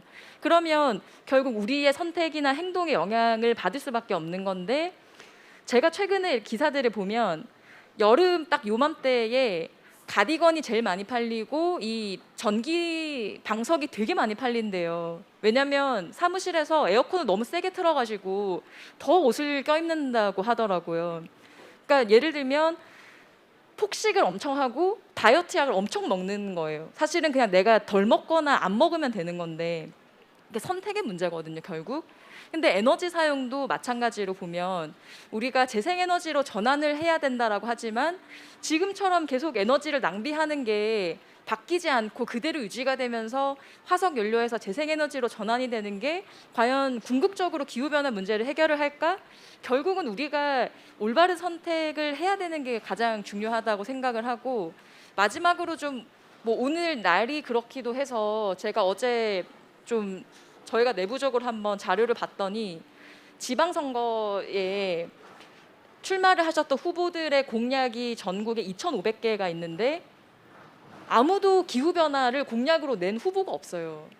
그 제가 이야기를 들어보니까 다들 다 같이 있는 자리에서는 해야 된다라고 하지만 그게 내 문제일 때는 아무도 아직까지 그 선택을 하지를 않는데요. 그러면 이 문제를 심각하게 받아들이는 누구는 어쩌면 우리 세대부터는 좀 뭔가 정말 이러한 변화를 만들어야 되지 않을까라는 생각이 들어서 더 개인이 중요한 것 같습니다. 네. 좋은 답변 감사드립니다. 얘기는 하지만 실행이 되지 않는 부분 정말 안타깝게 생각을 하고요. 그럼 같은 질문에 대해서 장성은 대표님 답변 부탁드립니다. 네, 저는 두 가지로 말씀드릴 수 있을 것 같아요. 하나는 그 개인들이 그러니까 탑다운으로 이런 문제는 처음부터 그 해결 방법이 내려오지 않는다라고 생각을 해요. 근데 되게 우리는 어떻게 보면 착한 너무 다수의 사람들이 저는 많다라고 생각을 하거든요. 그래서 예를 들면 우리 분리수거요. 진짜 잘하잖아요. 다른 해외에 나가도 이렇게 잘하고 정말 막 그 플라스틱 병에 묻은 거 막 씻어가지고 다 하고 이런 데 별로 없다라고 생각을 해요. 근데 제가 되게 한번 열받았던 게 그 어떤 대표님이 이렇게 근데 우리가 분리수거한 플라스틱이 어떻게 어디로 갈까? 정말 플라스틱이 뭐 재활용이 잘 될까? 환경에 기여를 할까? 이런 거를 트래킹하는 다큐멘터리를 찍으신 걸 봤는데 그거에서 굉장히 상당수가 실질적으로는 재활용이 되지 않고 버려지는 거예요. 그걸 보고 저는 굉장히 열받았죠. 이 뭐지? 우리 여태까지 너무 뻘짓했네. 그때 정말 되게 허무함을 느꼈었는데 그리고 이걸 왜 안 바뀌어주는 거지? 그럼 우린 계속 이렇게 불합리하게 해야 되는 건가? 라는 생각이 되게 많았었는데 어느샌가 이런 작은 시도들이 어쨌든가 모여서 뭐 물병이나 이런 것들도 라벨도 없어지고 이제 이런 것들이 법제화가 돼가고 기업에 이런 요청을 하게 되고 이런 것들을 보면서 그래도 이런 것들이 정말 알아서 위에서 해결해주고 이런 건 아니지만 우리들이 하는 것들 그분 아주 유명한 회사나 이런 건 아니지만 이런 노력들이 많은 곳에서 하는 사람들의 노력들이 뭉쳐져서 결국에는 이런 변화가 만들어지긴 하는구나. 약간 이런 부분들을 보면서 제가 또 좀 되게 인상적이었던 부분들이 있어서요. 그래서 그런 부분에서 우리가 각자가 어떤 하는 활동들이 물론 조금 시간이 더디 가거나 돌아가거나 이럴 수도 있지만 아예 의미가 없지 않다라는 그런 부분들을 하나를 말씀드리고 싶고요. 또 하나는 이 세계가, 이 국가가, 그리고 이런 기업이 다 그 기본 구성은 개인이라고 생각을 하고요. 우리가 하는 활동들이 누군가에게 영감을 줄 수 있다라고 생각해요. 저는 요크가 이런 솔라카우의 활동이 어떤 그 아프리카의 아동 노동 문제, 교육기회에 박탈하는 그런 문제라든지 화석연료를 사용하는 것들의 문제를 단번 해결한다고 생각하지는 않아요.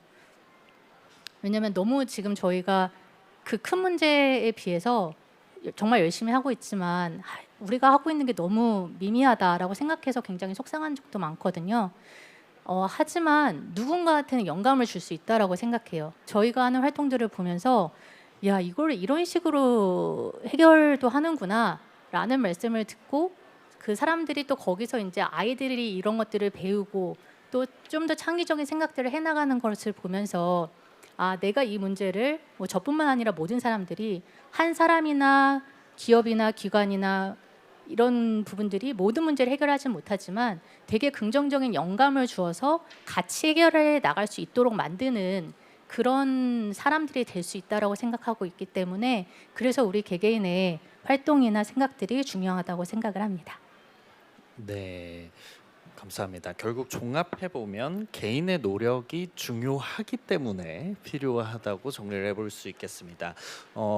참고로 지금 시간이 약간 부족해서 제가 세 번째 질문에 대한 답변은 조금 짧게 부탁을 드리겠습니다. 세 번째 공통 질문은 모두가 노력하는 경우와 노력하지 않는 경우 각 경우의 기후 변화의 미래는 어디까지 예상하시는지에 대한 질문입니다. 그러니까 이게 좋은 쪽, 나쁜 쪽 뭐 두 가지가 있을 수 있겠죠. 혹시 이 질문에 대한 답변은 장성은 대표님부터 답변이 가능하실까요? 아, 네, 역으로 오시네요. 네. 네, 일단 저는 이 부분을 약간 전쟁인가라고 좀 생각이 들었어요. 근데 이길 수 없는 전쟁이라는 생각이 들었고, 그러니까 그 전쟁이라는 의미가 너무 많은 것들을 이제 파괴할 것이기 때문에 이제 그런 생각이 들었고요. 제가 고등학교 때인가요? 그 만화책을 좋아하는데 20세기 소년인가? 혹시 보신 분 계시는지 모르겠네요. 거기서 그 되게 암울한 상황인데 미래인데 과거를 이제 얘기를 들은 거를 하는 부분들이 있어요. 어떤 거였냐면 스테이크라는 것에 대해서 자기는 한 번도 못 먹어본 거고 할아버지의 할아버지인가한테 얘기로만 들어본 거예요. 그 스테이크라는 게 있대. 근데 그게 입에 넣으면 사르르 녹고 그 맛이 막 육즙이 막 팍 터지고 막 이런 묘사로만 스테이크를 아는 거예요. 어떤 음식을 알고 이제 이런 부분인데 이런 것들이 저는 미래에서 과거를 봤었을 때 와, 그런 때가 있었대 이런 게 아니라 그러니까 왜냐면 미래가 암울해져서 지금 우리가 살고 있는 현재가 막 그런 세상이 있었대라고 보는 것보다 앞으로를 봤었을 때 더 나은 세상이었으면 하는 생각이 있고요. 우리 코로나 때 되게 답답했잖아요. 밖에 나가지도 못하고 맨날 마스크 쓰고. 근데 정말 곱하기 100 되지 않을까. 정말 암울한 미래는 그렇게 좀 생각을 하고 있습니다. 네, 답변 감사합니다. 같은 질문에 대해서 박혜린 대표님 짧게 부탁드립니다. 저희 섹터에 있는 사람들이 그 돈룩업 영화 나왔을 때 거의 야, 이제 진짜 우리 뭐 어떻게 해야 되냐, 이게 뭐 현실인 것 같다, 엄청 되게 좀 그 뭐 여러 가지 얘기를 했던 기억이 나요. 근데 결국 이게 뭘 해야 되기 때문에 조건부의 활동이 아니라 우리가 생각했을 때 이게 옳다라고 믿는 신념을 가지고 해야 되는 일이라고 생각을 해요. 그러니까 무엇이기 때문에 어떤 조건이기 때문이 아니라 우리가 쓰레기를 버릴 때 가지는 그런 죄책감, 아니면 이거는 옳지 않다라고 생각하는 것을 바꾸기 위한 내 노력이 만들어지면 뭐 언제 얼마든지 더 좋은 미래를 만들 수 있지 않을까, 그렇게 생각합니다. 네, 답변 감사드립니다. 그렇다면 박정재 교수님은요? 네, 그 또 티핑 포인트 관련해서 얘기를 말씀을 드리면은 이 지금 우리가 아무것도 안 하고 그냥 놔두면 대기 중에 이산화탄소 농도가 1200 ppm까지 올라간다고 하거든요. 이제 시뮬레이션상 보면은 그렇게 되면 당연히 이제 티핑 포인트 넘어갈 겁니다. 그러면 이제 전혀 우리가 과거에 겪지 못한, 그러니까 지구의 입장에서 봤을 때 지구가 겪지 못한 그런 새로운 그 단계로 넘어갈 텐데, 그 과정에서 인류가 멸종할지도 모르죠. 아주 극단적으로 얘기한다면. 왜냐하면 과거에 이제 빙기에서 지금 우리가 살고 있는 이 홀로세로 넘어가는 그 티핑 포인트를 넘어가는 그 과정에서 실제로 많은 동물들이 멸종을 했습니다. 매머드나 뭐 이런 대형 그 포유류들이 굉장히 많이 멸종을 했거든요. 근데 인간은 살아남았죠. 그때는 살아남았지만 또 살아남으라는 법은 없죠. 예, 그러니까 그 티핑 포인트를 넘어가는 순간 지구가 이제 나락으로 굴러 떨어질 때 그때 인류가 어떻게 될지는 아무도 모른다는 것이죠. 그래서 티핑 포인트 가기 전에 다시 지구를 제자리로 돌려놓을 수 있다면, 그러니까 밀어붙이지 않고 그냥 놔주면 지구는 다시 자기 조절 작용에 의해서 정상으로 돌아갈 테니까, 그러면은 큰 문제는 없고 저 좋은 지구를 우리 그 다음 세대에 물려줄 수 있을 것이고, 전혀 신경 안 쓰고 그냥 이대로 놔두면 그 다음 상황은 어떻게 될지 아무도 예측을 못하겠죠. 이 정도로 마치겠습니다. 네, 감사합니다. 저는 개인적으로 좀 살아남고 싶다는 생각이 들어서 우리가 힘을 합치면 좋지 않을까 이렇게 생각을 해봅니다. 네, 이렇게 세 분의 얘기를 통해서 기후위기 시대 속 개인의 노력을 다시금 생각해 볼 수 있었는데요. 이번에는 청중분들과 짧게 얘기 나눠보겠습니다. 혹시 오늘 발표 내용 중에서 혹은 기후 위기와 관련해 궁금한 점 있으신 분 손들어 주시면 저희가 이쪽에 혹시 마이크 전달이 가능할까요? 네, 마이크가 달려가고 있습니다. 감사합니다. 네.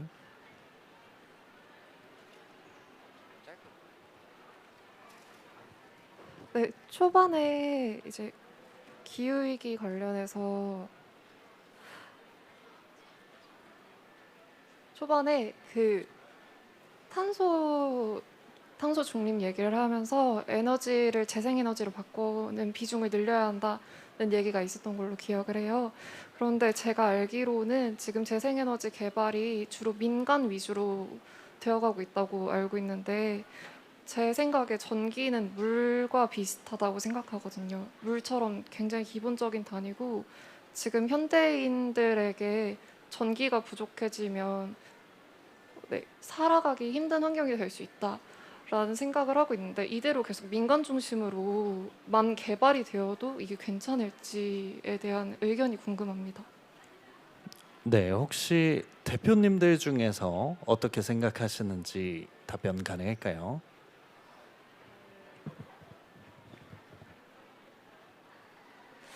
이거는 한 1시간 주셔야 될 것 같은데. 시간 네. 짧게 부탁드립니다. 네. 여러 가지 이슈가 많지만 그럼에도 불구하고 점차 민영화 비중은 높아질 거라고 생각이 들어요. 그런데 이 전력망 자체가, 전력을 공급하는 형태 자체는 지금은 중앙 집중형이라고 해서 큰 발전소 하나를 만들어서 많은 지역에 전력을 공급하는 형태이기 때문에 전송 과정에서 로스가 되게 많아요. 근데 그걸 쪼개서 이제 그런 지역 단위로 분산형 전원망을 만들어서 쓸 만큼만 만들어서 거기 지역에서 보급하자라고 하는 형태로 나뉘어지기 때문에, 아마 뭐 지금 한전 같은 큰 민영 회사가 나와서 도미넌트를 하는 형태가 되지는 않을 거라고 생각이 들어요. 그래서 저는 더 지금 질문 주신 분과 같이 많은 분들이 이 문제에 관심을 가지고 내가 쓰는 전기를 누가 만들고 어떻게 오는지를 계속 관심을 가지시는 게 되게 중요한 시기라고 생각합니다. 네, 감사합니다. 혹시 장성훈 대표님 하실 말씀 있어서 허공을 보신 건가요? 아니면 다음 질문으로 넘어갈까요? 네, 넘어가라고 하셨습니다. 저희가 질문 한 개만 더 받아보도록 하겠습니다. 네, 혹시 마이크 전달 이쪽으로 가능할까요? 요 앞쪽에. 네, 감사합니다. 네, 셔츠 입으신 선생님. 네. 네, 기후 위기 문제라고 하는 것이 결국엔 개인의 노력이고 이것들이 이제 개인이 할 수 있는 것도 한계가 있을 거라고 생각을 합니다. 근데 이런 개인의 노력들을 한때는 엄청 지치고 힘든 순간도 있을 거거든요. 근데 그런 순간들을 두 분 대표님과 뭐 선생님, 교수님께서도 많이 공부나 연구를 통해서 그럼에도 우리가 해야 한다라고 하는 가능성을, 그러니까 인간이라는 가능성에 대해서 계속 말씀해 주셨다고 생각을 해요.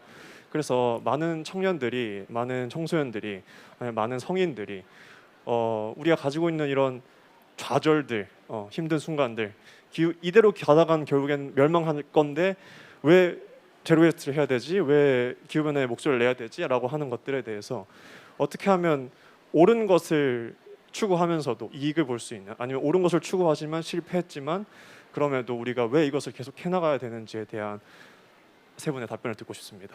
네. 네. 제가 시간이 없다고 말씀드렸는데 세 분의 답변이라고 말씀해 주셔서 네네네. 그러면 혹시 짧게 답변해 주실 분 계실까요? 아까 할 말 있으셨던 장성 대표님. 네. 있으셨던 것 네네. 같아요. 네. 그건 아니긴 했었는데 글쎄요. 그러니까 제 생각에는 참 되게 어려운 부분인 것 같아요. 되게 어떻게 보면 암울한 전망을 또 좀 하신 부분도 있는데 그냥 솔직하게 말하면 선택지가 없어서인 것 같기도 해요. 하지 않으면 생존이 걸려 있는데 뭘 재고 뭐 하고 이럴 수 있는 게 아니라 정말 그렇게 어떤 또 비관론적인 또 부분론으로는 이렇게 해도 이미 뭐 늦었다 이런 주장도 있잖아요. 그러면은 늦었을 수도 있으니까 뭐 했다가 안 하면 손해니까 뭐 하지 말아야겠네. 뭐 이렇게 좀 잴 수 있는 우리가 상황이 아니라 가지고 그 부분은 좀 다 살려고 하는 뭐라도 하는 그런 상황 아닌가 싶습니다. 네, 답변 감사합니다. 네, 저희가 넉넉히 질의 시간을 마련하지 못해서 좀 아쉬움이 큰데요. 이제 자리를 좀 마무리하는 시간을 가져야 할 듯합니다. 세 분 연사님 오늘 이 시간 어떠셨는지 좀 여쭤보고 싶은데요. 이번 소감은 박혜린 대표님부터 부탁드려도 될까요? 저는 우선 이게 도서전에서 이런 주제로 이야기를 하는 시간이 만들어졌다라는 것 자체가 되게 큰 의미가 있었던 것 같고, 사실 마지막에 주셨던 질문에 대답하는 걸로 마무리를 하자면 저는 결국 지금 이 논의를 하는 것도 누가 시켜서가 아니라 자발적으로 다 모여서 이야기를 하는 거잖아요. 결국 이거는 정책도 기술도 아니라 철학의 문제고 신념의 문제고 내 라이프 스타일 지향하는 가치라고 생각을 해요. 그렇게 우리가 공유할 수 있으면 더 좋은 방향을 찾을 수 있지 않을까 생각해 봅니다. 네, 질문에 대한 답을 세 분께 돌리지 못해서 너무 제가 아쉬웠는데 소감을 그렇게 해주셔서 너무 감사드립니다. 네, 혹시 박종재 교수님도 소감 간단히 부탁드려도 될까요? 예, 지금 그 대표님 말씀 듣고 나니까 저도 비슷한 생각이 드는데 굉장히 이 재미없는 토픽이거든요. 사실 기후변화, 지구온난화 이 걱정만 되는 것이고 해결책은 안 보이고. 근데 이렇게 많이 오셔가지고 앉아 있는 게 저는 좀 약간 신기하기도 하고요. 예. 책을 좋아하시는 분들이라서 이런 쪽에도 관심이 있으신가 이런 생각도 해봤는데 여기서 이제 희망을 좀 볼 수가 있는 거죠. 저는 항상 이제 강연을 끝나고 이런 질문들이 들어오면은 긍정적으로 생각해라. 해결은 될 것이다. 하지만 좀 더 수월하게 해결을 해보자. 그런 측면에서 이제 제가 이제 이렇게 뭐 강연을 준비한 거다 이런 식으로 얘기하거든요. 그러니까 저는 긍정적으로 보고 해결이 될 거라고 보고 이렇게 많은 분들이 이 재미없는 얘기를 듣기 위해서 모이신 것만 봐도 많은 사람들이 이제 관심을 갖고 있다는 것을 알 수가 있고 앞으로 해결될 거라고 저는 긍정적으로 생각합니다. 네, 감사합니다. 유명하신 작가님들 사인회도 하는데 이 자리에 오셔 주셔서 저도 너무 감사드리고요. 네, 마지막으로 장성은 대표님 소감 부탁드립니다. 네. 저도 바로 앞전에 김형아 작가님 그 강연을 듣고서 우리 발표할 때 기후변화 다 찰까 걱정을 좀 많이 했는데 네, 끝까지 자리 지켜주셔서 너무 감사하고 저희가 좀 나눴던 이야기들이 뭐 완전 어떤 해결을 제시하지는 않는 것 같아요. 우리가 근데 생각하는 것들, 우리의 이런 이 섹터에 있으면서 해왔던 경험들을 좀 나누는 정도였다고 생각을 하는데 그 부분에서 또 여러분이 한테 조금이라도 영감이나 공감이나 이런 부분들이 있었으면 좋겠고 이런 부분들의 어떤 시도를 통해서 더 바람직한 쪽으로 나아갔으면 좋겠고요. 이제 그 책도 많이 보시겠지만 이제 옆에 가면 전시장이 있는데 거기에 이런 활동들을 실제로 하는 회사들에 대한 소개가 있습니다. 그래서 그런 또 부분들 좀 보시고 또 실제 함께 참여할 수 있는 부분이 있으면 좋을 것 같습니다. 감사합니다. 네, 너무 감사드립니다. 기후위기 시대 나의 변화가 지구를 지킬 수 있을까를 주제로 함께 이야기 나눠주신 박정재 교수님, 박혜린 대표님, 장성은 대표님 세 분께 진심으로 감사드립니다. 이 시간을 통해서 우리의 반걸음이 또한 지구를 위한 것일 수 있기를 바라며 이만 마치겠습니다. 여러분 아시다시피 2022 서울국제도서전 앞으로 5일간 활짝 열려 있을 예정이니까요. 언제든 찾아주시고 또 즐겨주시면 감사하겠습니다. 끝까지 자리를 지켜주신 분들께 진심으로 감사드립니다. 저는 과학 커뮤니케이터 김태훈이었습니다. 감사합니다.